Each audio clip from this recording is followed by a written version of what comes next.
On aura tout vu au Cameroun.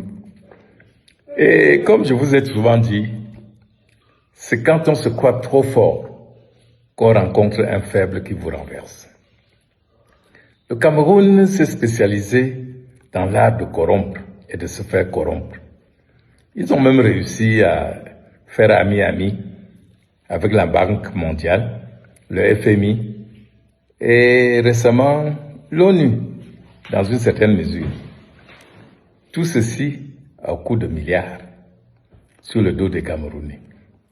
Ils se sont dit, rien ne peut nous dépasser, on peut tout acheter. Et nous avons un émissaire qui réussit à tout, à écraser les gens comme des condiments, à mettre les opposants en prison.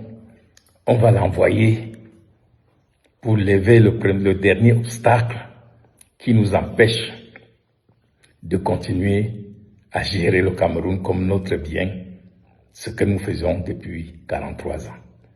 Monsieur Atangadi a été envoyé auprès du pape. Je ne sais même pas s'il est chrétien. Parce que quand j'ai vu comment il faisait le signe de croix,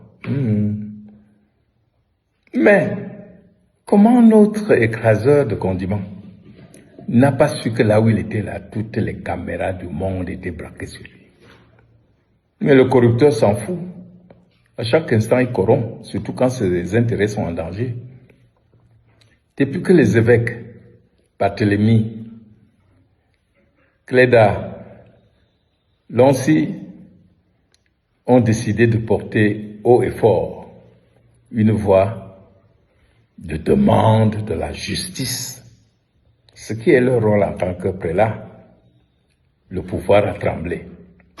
Et le conseil épiscopal est venu sonner la fin de la récréation. Ah, ils se sont dit, vous n'êtes que des évêques ou des archevêques. Nous allons aller voir votre patron. Le monsieur s'est présenté avec une enveloppe bourrée d'euros et de dollars en se disant, si le Saint-Père prend, je lui dirai ce que j'achète.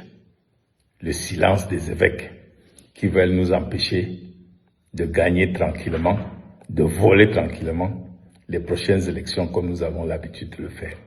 Car nous avons déjà tout le monde dans la poche. Mais vous oubliez que le pape, même s'il est venu bénir les enfants d'un dictateur, le pape reste quand même celui qui doit nous montrer la voie pour arriver au paradis. Il a donc dit à l'émissaire qui portait l'argent, vous ignorez que le Vatican est l'État le plus riche du monde? Allez dans votre pays, j'ai vu les routes, j'ai vu les hôpitaux. Allez faire quelque chose de bien pour les chrétiens du Cameroun. Et toute honte bue, notre envoyé très spécial a remis son enveloppe honteusement dans sa poche et a fait le signe de décroix.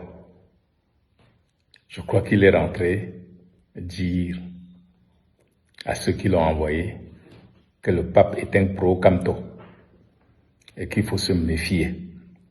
Il faut désormais se méfier. Il faut trouver autre chose. Et je voudrais ici m'adresser à ceux que le pouvoir envoie pour combattre Camto. Que quand tu viens lui dire ce que tu as fait, il te dit on a déjà fait ça.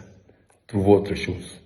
Jusqu'à ce que tu te déshabilles en public, comme certains professeurs de Pakouti le font en ce moment, et que le peuple comprenne que tu ne vaux rien. Mes chers frères de Yaoundé, quand c'est l'heure, c'est l'heure.